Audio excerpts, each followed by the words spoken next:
Alright, today I would like to make a review about the Razer Viper V2 Pro. It's part of Razer's hyperspeed wireless peripheral devices. I've been using this mouse for about 4 days now, and I upgraded from the original Viper Ultimate. The reason why I upgraded is the original, I started noticing a significant decrease in battery life where it was only lasting about 2 hours before I had to plug it back up. And I don't know if it's because I'm not charging it fully whenever I use it because I don't check the battery level whenever I grab it. But I decided instead of trying to fix it, I wanted to get the new one because apparently this has better tracking and it comes with hyperspeed out of the box and I don't have to update it. And I compare two devices that have the hyperspeed technology together. Technically, the old one does have hyperspeed capabilities, but I would have to update it, and I didn't really feel like doing that.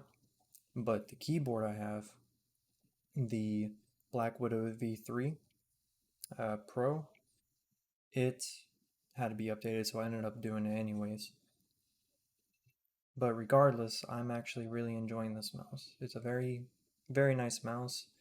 Um, it has a tracking accuracy of up, or no, not accuracy. It can track 30,000 dpi, which is dots per inch. And it doesn't necessarily mean like, oh, you should be on 30,000 dpi. I might have even said in an old video, it just helps with the accuracy and the tracking smoothness. You don't notice any like jumps the higher accuracy it is. So, yeah, the mouse came out of the box. I noticed that the design change is not ambidextric anymore, it's right-handed, which for a lot of people probably would upset them. They would probably stick with the original. But for me, it's not that big of a deal since I'm right-handed anyways. I do occasionally use my left hand, but I mean, worldwide, more people are right-handed than left-handed. Plus, the standard keyboard mouse use is mouse on the right hand, keyboard on the left hand. I can imagine trying to swap those and play like Battlefield 2042, CSGO, or anything like that because then your hand's not going to be correct on the keyboard. So I can see why they made it where it was right hand only. Um, it also came with these little pads that you can see on the side and on the top on the actual clicks. I don't know what you would call them, clickers. I don't know.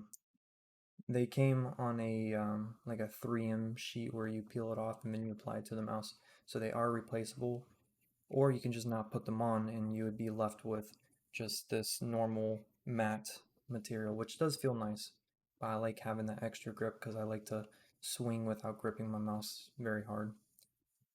What I love about this mouse is that they actually decrease the weight and it feels so much lighter than the original. I still have the original, and when I held them both, you can tell a difference between the new V2 and the old Ultimate.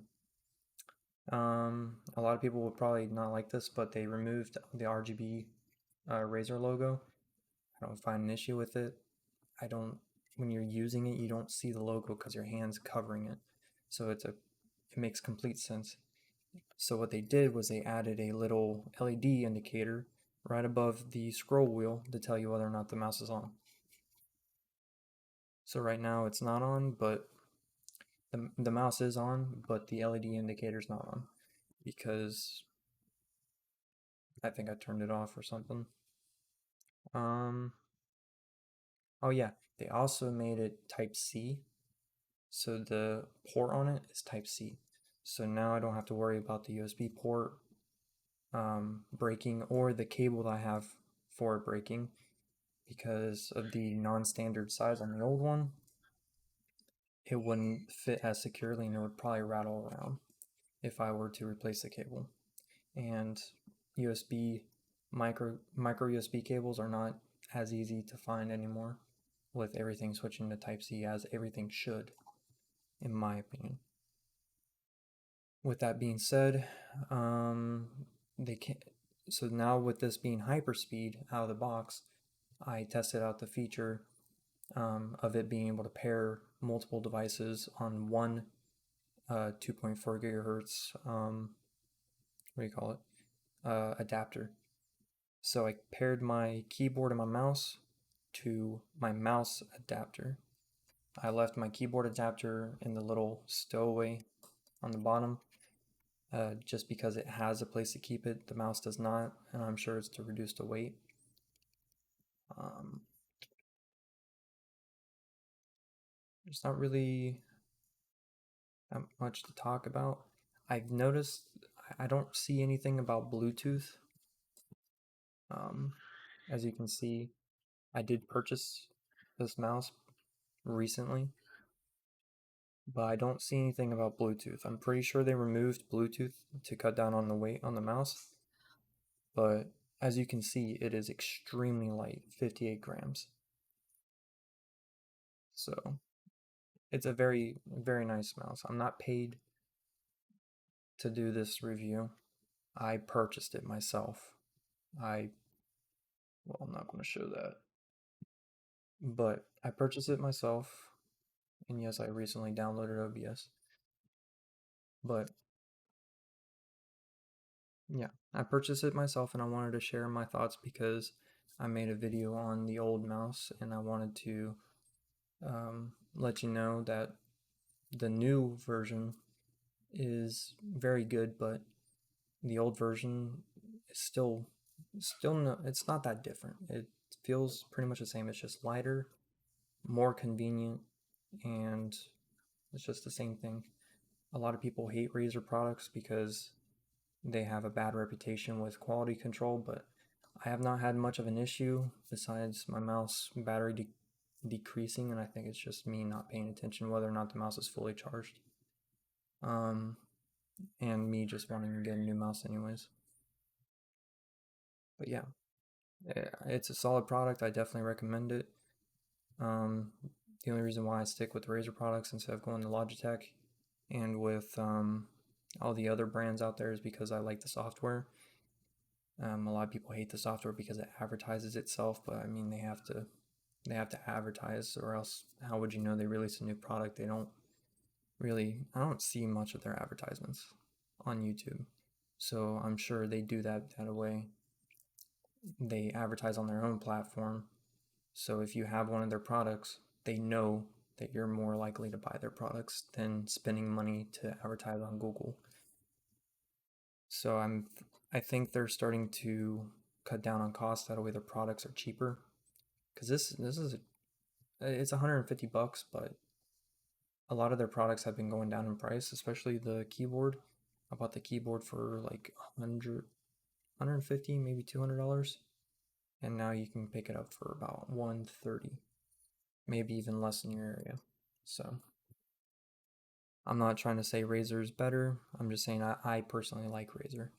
I remember when the Razer Death Adder came out, and I kept that mouse for 3-4 years. I still have that mouse. It still works. Nothing's wrong with it. I keep it as a spare. I just haven't ran into much quality control issues that people claim that there is. And I believe them. Sometimes you get the bad batch of the bunch, but remember, like, whenever you order something online, go through reputable brands, or if you get it off of like Facebook Marketplace, try to organize like a testing or something with the person that you're buying it from. If you're buying it from Amazon, Newegg, well, maybe not AliExpress, but Amazon, Newegg, they have a return policy. Keep the box, don't throw it away. Just keep the box for a little bit, make sure the mouse works, and then if it fails on you, tell them defective product, return it to either get a refund or a new one. I actually got this mouse for free because the mouse arrived 3 days late. It arrived a day after I was able to get my return. So I actually got it for free. But regardless, it's a really good mouse, and I already spent 150 bucks. I just got a return or a refund for it being late because I wasn't even sure if it was going to arrive. But yeah, that concludes my review of the Razer Viper V2 Pro. It's a very good mouse, and I definitely recommend it.